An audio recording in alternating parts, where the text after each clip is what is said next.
નમસ્કાર, આજના આપણા આ ખાસ ઐતિહાસિક વિશ્લેષણમાં આપ સૌનું ખૂબ ખૂબ સ્વાગત છે. આજે આપણે સીધા જ ગુજરાતના એવા સુવર્ણ ભૂતકાળમાં ડૂબકી લગાવવાના છીએ જેની વાત જ કંઈક અલગ છે. આપણે વાત કરી રહ્યા છીએ અણહિલવાડ પાટણની સુવર્ણગાથા વિશે. આ કોઈ સામાન્ય શહેર નહોતું હો. આ તો એક એવું સામ્રાજ્ય હતું જેણે રાજકીય સત્તા, કલા, વેપાર અને સંસ્કૃતિ એમ બધી જ રીતે ઇતિહાસમાં પોતાનો ડંકો વગાડ્યો છે. તો ચાલો બહુ રાહ જોડાવ્યા વગર આ રોમાંચક સફરની શરૂઆત કરીએ. આપણી આજની ઐતિહાસિક સફરને આપણે 5 સરળ ભાગમાં વહેંચી છે. સૌથી પહેલા પાટણનો ઉદય, ત્યારબાદ સોલંકીઓનો સુવર્ણયુગ, પછી સ્થાપત્યની ઉત્કૃષ્ટ રચનાઓ, ચોથા ભાગમાં સંસ્કૃતિ, ધર્મ અને વેપારની વાતો, અને છેલ્લે તેનું પતન અને તેનો અદ્ભુત વારસો. તો ચાલો સૌથી પહેલા વિભાગથી શરૂઆત કરીએ. પાટણનો ઉદય. હવે જરા આ આંકડા પર નજર કરો. 650. આ કોઈ સામાન્ય આંકડો નથી. આ એ વર્ષો છે જેટલા સમય સુધી પાટણ એકધારી રીતે ગુજરાતની રાજધાની તરીકે અડીખમ ઊભું રહ્યું. જરા કલ્પના તો કરો, 6.5 સદીઓ સુધી એક જ શહેર સમગ્ર પ્રદેશનું ધબકતું હૃદય બની રહે એ કેટલી મોટી વાત કહેવાય. પેઢીઓ બદલાઈ, અનેક રાજાઓએ શાસન કર્યું, પણ પાટણનો દબદબો એવો ને એવો જ રહ્યો. ખરેખર આ આંકડો જ આપણને કહી દે છે કે પાટણનો પાયો કેટલો મજબૂત હશે. પણ હા, આ શહેરના નામ પાછળની વાર્તા પણ એટલી જ રસપ્રદ છે. ઈસવી સન 746ની આસપાસની આ વાત છે, જ્યારે ચાવડા વંશના સ્થાપક વનરાજ ચાવડાએ આ શહેર વસાવ્યું હતું. હવે રસપ્રદ વાત એ છે કે તેમણે આ શહેરનું નામ કોઈ દેવી દેવતા કે પોતાના નામ પરથી ન રાખ્યું. ના, તેમણે પોતાના એક અત્યંત વફાદાર મિત્ર અણહિલના સન્માનમાં આ શહેરનું નામ અણહિલવાડ પાટણ રાખ્યું. ઇતિહાસના પાનાઓમાં મિત્રતાનું આવું અમર ઉદાહરણ ભાગ્યે જ ક્યાંક જોવા મળે, ખરું ને? વનરાજ ચાવડાએ માત્ર શહેર જ ન વસાવ્યું, પણ ગુજરાતને એક કરવાના અને વ્યાપાર, કૃષિના મજબૂત પાયા નાખવાની શરૂઆત પણ ત્યાંથી જ કરી. સમયનું ચક્ર ફરતું રહ્યું અને ચાવડા વંશની સત્તા નબળી પડી. તો હવે આપણે આગળ વધીએ આપણા બીજા વિભાગ તરફ, સોલંકીઓનો સુવર્ણયુગ. ઈસવી 942ની આસપાસ મૂળરાજ સોલંકીએ સત્તા સંભાળી અને અહીંથી જ પાટણ માટે ખરા અર્થમાં એક સુવર્ણયુગનો આરંભ થયો. અચાનક જ શહેરને સત્તા અને સંપત્તિમાં જબરદસ્ત ઉછાળો આવ્યો. પણ જુઓ, કોઈપણ મહાન સામ્રાજ્ય વિના કસોટીએ તો મહાન બનતું નથી. ઈસવી 1025માં મહમૂદ ગઝનવીએ સોમનાથ મંદિર પર મોટું આક્રમણ કર્યું. આ સમય પાટણ માટે ખૂબ જ મુશ્કેલ હતો. પણ અહીં નોંધવા જેવી વાત એ છે કે રાજા ભીમદેવ પ્રથમે હાર ન માની. આક્રમણ પછી તેમણે માત્ર રાજ્યને બચાવ્યો જ નહીં, પણ તેને ફરીથી ઊભું કરીને પહેલા કરતાં પણ વધારે શક્તિશાળી બનાવ્યું.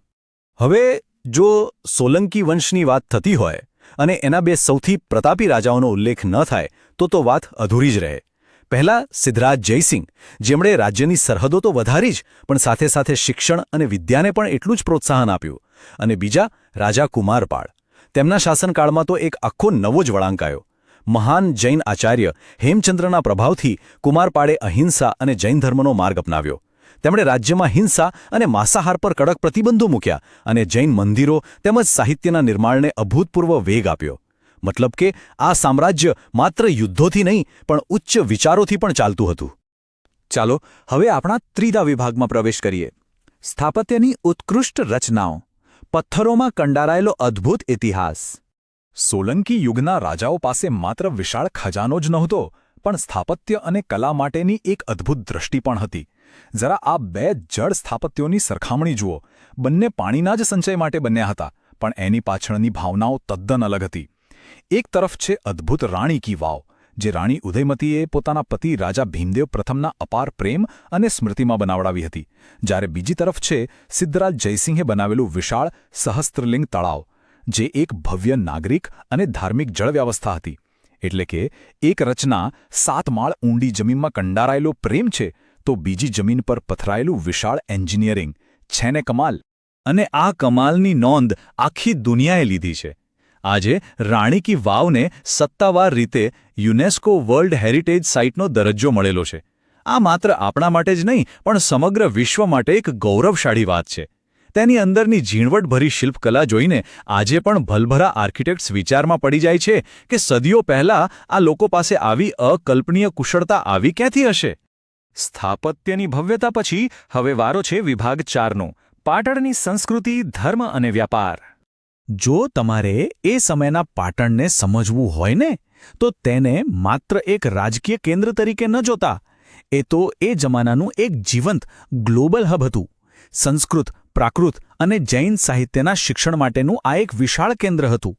આચાર્ય હેમચંદ્ર, જેમને આપણે આદરપૂર્વક ગુજરાતના કાલિદાસ કહીએ છીએ, તેમને અહીં જ રહીને વ્યાકરણ, ગણિત અને રાજનીતિ પર એવા મહાન ગ્રંથો લખ્યા જે આજે પણ પ્રસ્તુત છે. અને વેપારની વાત પૂછો જ માં. રેશમ, મસાલા, હીરા અને હાથ બનાવટની વસ્તુઓ માટે પાટણ દુનિયાભરમાં પ્રખ્યાત હતું. દુનિયાના ખૂણે ખૂણેથી ધનિક વેપારીઓ અહીં ખેંચાઈ આવતા. જ્ઞાન અને સંપત્તિનું આવું સુંદર મિશ્રણ ભાગ્યે જ જોવા મળે છે. અને જ્યાં પાટણના હસ્તકલા કે વ્યાપારની વાત નીકળે ત્યાં પાટોળાની વાત ન થાય એવું તો બને જ કેમ? પાટોળા એટલે વિશ્વપ્રસિદ્ધ રેશમી વણાટકામ. આમાં ડબલ કત નામની એક અત્યંત જટિલ અને બારીક હાથવણાટની ટેકનિક વપરાય છે. આ કોઈ સામાન્ય કાપડ નથી હો. તે સમયે પણ તે એટલા કિંમતી હતા કે માત્ર રાજા મહારાજાઓ કે રાજવી પરિવારો જ તેને પહેરી શકતા. સૌથી ગર્વની વાત એ છે કે સદીઓ પછી પણ આ કળા જીવંત છે અને પાટણની એક અમૂલ્ય ઓળખ બની રહી છે. તો હવે આ બધું સાંભળીને આપણા મનમાં એક સહજ પ્રશ્ન થાય કે આટલી અઢળક સંપત્તિ, આટલું ઊંડું જ્ઞાન અને સ્થાપત્યની આવી અજાયબીઓ ધરાવતો આ સુવર્ણ યુગ આખરે પૂરો કેવી રીતે થયો? આટલું શક્તિશાળી સામ્રાજ્ય તૂટી કેવી રીતે પડ્યું? ચાલો ઇતિહાસના એ પાનાઓ પણ ઉથલાવીએ. આપણે પહોંચી ગયા છીએ આપણા અંતિમ વિભાગ પર, પતન અને તેનો વારસો. સમય જતાં સોલંકી વંશ પછી ગુજરાતની સત્તા વાઘેલા વંશના હાથમાં આવી. પણ ઇતિહાસે એક મોટો વળાંક લીધો ઈસવીસન 1298માં.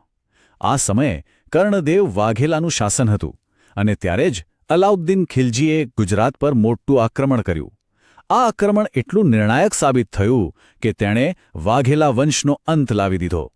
આ સાથે જ પાટણ પરથી હિન્દુ શાસનનો અંત આવ્યો અને ગુજરાતના ઇતિહાસનો એક આખો નવો જ અધ્યાય શરૂ થયો.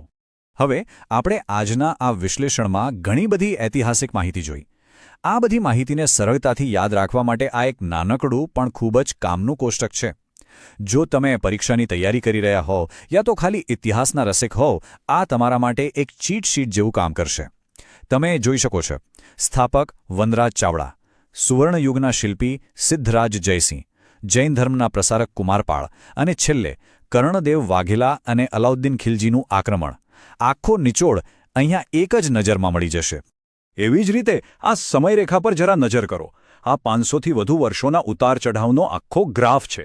746માં પાટણનો પાયો નમખાયો, 942થી સોલંકી વંશની શરૂઆત થઈ, 1094 અને 1143માં જયસિંહ અને કુમારપાળના સમયમાં વિકાસ ચરમસીમા પર પહોંચ્યો અને 1298માં એનું રાજકીય પતન થયું. આ ટાઈમલાઈન જોતા જ સમજાઈ જાય છે કે આ શહેરની સફર કેટલી રોમાંચક અને ઉતાર ચઢાવવાળી રહી હશે. તો આ આખા વિશ્લેષણના અંતે આપણે શું સમજી શકીએ? રાજાઓ આવે છે અને જાય છે, સત્તાઓ બદલાતી રહે છે, પણ પાટણ એ માત્ર એક ભૂતપૂર્વ રાજધાની બનીને નથી રહી ગયું. રાણી કી વાવના પથ્થરો, પાટોળાના રંગો અને હેમચંદ્રાચાર્યના ગ્રંથો, આ બધું જ તેને આજે પણ ગુજરાતની સંસ્કૃતિ, કલા અને જ્ઞાનનું અમર હૃદય બનાવે છે. વિચારવા જેવી વાત એ છે કે આજે આપણે જે આધુનિક દુનિયા બનાવી રહ્યા છીએ, શું તે ભવિષ્યમાં પાટણ જેવો કોઈ નક્કર અને ગૌરવશાળી વારસો છોડી શકશે ખરી? આ પ્રશ્ન સાથે જ હું આજના આપણા આ ઐતિહાસિક વિશ્લેષણને અહીં જ વિરામ આપું છું. જોડાવા બદલ આપ સૌનો ખૂબ ખૂબ આભાર. બસ આવી જ રીતે નવું નવું શીખતા રહો અને ભૂતકાળને